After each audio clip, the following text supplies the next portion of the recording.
조갑제TV 시청자 여러분 안녕하십니까. 2021년 1월 28일 오후 3시 반입니다. 오늘 2시를 넘어서 헌법재판소가 고위공직자범죄수사처의 위헌성에 대한 선고를 내렸습니다. 그 선고 내용은 상당히 길었던 것 같은데 그것은 결정문이 나와봐야 구체적 비판이 가능한데 결론은 이렇습니다. 헌법에 위반되지 않는다. 헌법에 위반되지 않는다.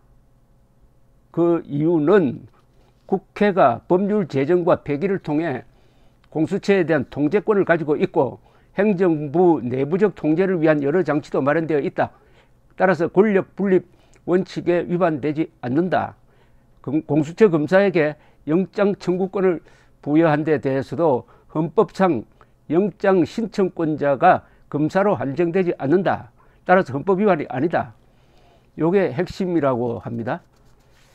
그러나 이 한변이 제기한 이 위헌 심판의 그 이유는 이것보다도 훨씬 더 많았습니다. 그런데 아마 상당히 긴 결정문을 통해서 거기에 일일이 반박했을 것 같은데 그것은 나중에 입수가 되면 또 추가로 말씀드리겠습니다. 사실은 이런 결론이 날 수밖에 없는 구조였습니다. 9명의 헌법재판관 중에서 위헌 판결을 내리려면 6명이 찬성해야 합니다.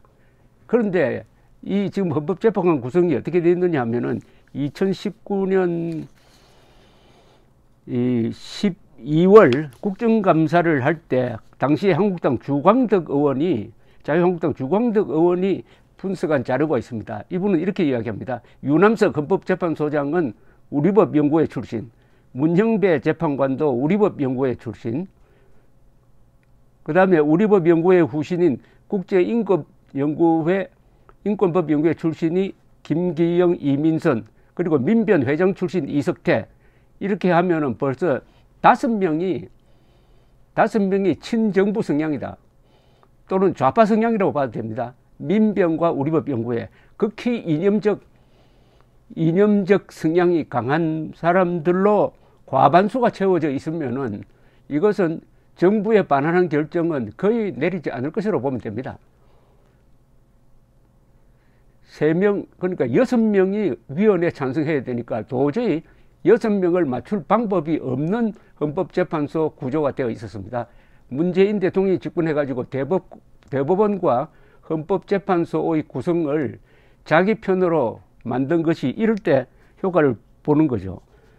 그리고 당시 주광덕 의원은 박종문 헌재 사무처장까지도 우리법연구회 출신일 뿐만 아니라 대권 후보 중 한 사람인 박원순 서울시장이 만든 아름다운 재단 이사장 출신이라고 했으니까 대충 헌법재판관들이 모여서 이야기를 할 때 과연 투명한 헌법 논의가 있을 것이냐, 아니면 그들이 신념으로 삼고 있는 이념적 이야기로 시종할 거냐 하는 것은 대충 그림이 그려집니다. 이 공수처가 위헌이라는 것은 헌법재판소에 갈 필요도 없습니다. 그것은 삼척동자도 알 수 있는 겁니다. 다만 헌법재판소에 위헌 심사를 해달라고 하는 것은 그래도 헌법을 다루는 사람들이니까 이걸 합헌적 조직이라고 할 때는 여러 고민이 있을 것이다. 그 판결문이라도 한번 받아보자 하는 이런 계산도 있었을 것입니다. 그래서 이 판결문이 앞으로 두고 논란의 대상이 될 것으로 보입니다. 어제 이런 사태를 예견하고 이 소송을 대리했던 헌변이 한반도 인권과 통일을 위한 변호사 모임 한변입니다. 한변이 이틀 전에 입장문을 발표한 게 있습니다. 여기 이렇게 되어 있습니다. 실체적으로도 공수처는 임명권자인 대통령과 정부 여당에 의해 정치적 법적으로 악용될 위험이 있고 헌법 어디에도 공수처 설치에 관한 근거 규정이 없으며 입법부, 사법부, 행정부 어디에도 속하지 않는 무소불위의 권한에도 불구하고 이를 제어할 장치가 없어 권력 분립의 원리에 반하고 공수처법의 대상인 고위공직자에는 퇴직 여하를 불문하고 고위공직자의 가족까지 포함시켜 범죄인으로 취급하는 등 수사 대상이 무한정 확대되어 기본권 침해 가능성이 있으며 판사, 검사 등에 대해서는 기소권까지 장악하여 법원을 사실상 압박함으로써 사법권의 독립을 침해하고 수사처 구성 과정에서의 편파성 등으로 정권 수사를 뭉개는 것은 물론 충분히 정적 죽이기 운용도 가능한 점 등으로 여러 심각한 위헌성을 내포하고 있다. 요게 딱 요약이 됐네요. 근데 이런 거 다 무시하고 헌법 취지에 맞다는 이야기인데, 그러면은 헌법에도 없는 수사기관을 만들었는데 이 수사기관이 검찰 위에 있습니다. 그러니까 검찰이 수사하는 부분 중에서 고위공직자에 관한 수사는 이첩을 가져갈 권한이 있습니다. 사건을 누가 수사하느냐가 결정적이거든요. 그러니까 검찰이 수사하는 걸 가만히 지켜보다가 이게 정권에 불리한 수사를 한다 하면 그걸 가져가서 뭉갤 수가 있다, 이런 이야기입니다. 그것을 제어할 방법이 없어요. 제어할 방법이 없습니다. 두 번째, 군 장성은 예비역이 돼도 조사를 한다는 겁니다. 아니, 헌병이 그러면은 국회의원을 불러서 조사하면 됩니까? 이것은 국가 구성 원리에 위반되는 겁니다. 이 세계에서 군인이 아닌 수사기관이 군인을 수사할 수 있는 것은 저 KGB라든지 북한의 국가보위부라든지 게슈타프라든지 이런 조직이 아니면 있을 수가 없는 것입니다. 이것은 국군에 대한 모독입니다. 이것은 국군에 대한 모독이고, 이것은 국군 지휘부가 이런 법안이 만들어질 때 강력하게 반대하지 않는 것은 아마 두고 군 기강 그리고 군기 문제에 있어서 심각한 부작용을 낳을 것이라고 생각을 합니다. 자, 이런 걸 정리를 해가지고 뭐 이런 합헌 결정이 나왔으니까 이제 어떻게 시행되느냐 하는 것을 두고 보면은 지금까지 양심 있는 분들이 다 이야기했듯이, 헌법 전문가들이 이야기했듯이, 즉 9명의 헌법재판관보다도 훨씬 더 덕망이 있고 훨씬 더 경험이 많은 분들이 말했던 그게 진짜 판결이죠. 제가 알고 있는 헌법학자 중에, 제가 알고 있는 대법관 출신 중에서 또는 변협회장 출신 중에서 이게 위헌이 아니라고 하는 사람을 저는 만나본 적이 없습니다. 위헌이 아니라고. 심지어 이런 비유까지 있었어요. 하창우 전 대한변협회장은 그러면은 헌법이 아니고 법률을 통해서 상원을 만들어도 괜찮느냐? 지금 국회가 마음에 안 든다고 해가지고 국회 하나 더 만들 수도 있는 거냐?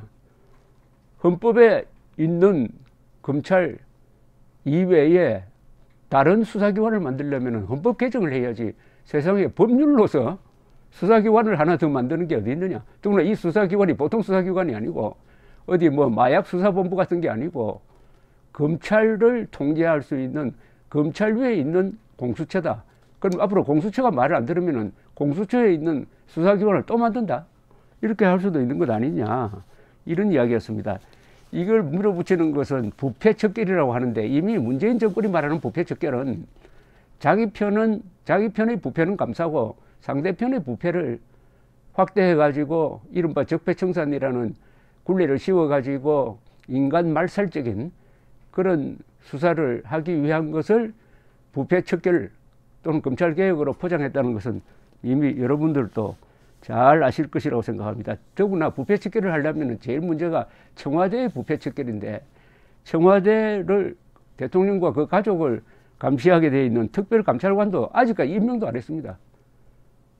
아니, 대통령 주변에 대한 조사를 하는 그 자리에 담당자를 임명도 안 하고 무슨 엉뚱한 고위공직자를 조사하는 기관을 왜 또 새로 만듭니까?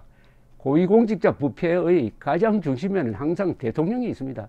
대통령이 맑으면 고위공직자가 나쁜 짓을 할 수가 없는데, 그 대통령과 그 가족을 감시하는 자리가 만들어져 있는데도 임명도 하지 않고 있어요. 임명도. 그래 놓고 별도의 기관을 만든다는 것은 그 별도의 기관을 통해서 자신을 보호하겠다는 뭐 뻔한 이야기 아니겠습니까?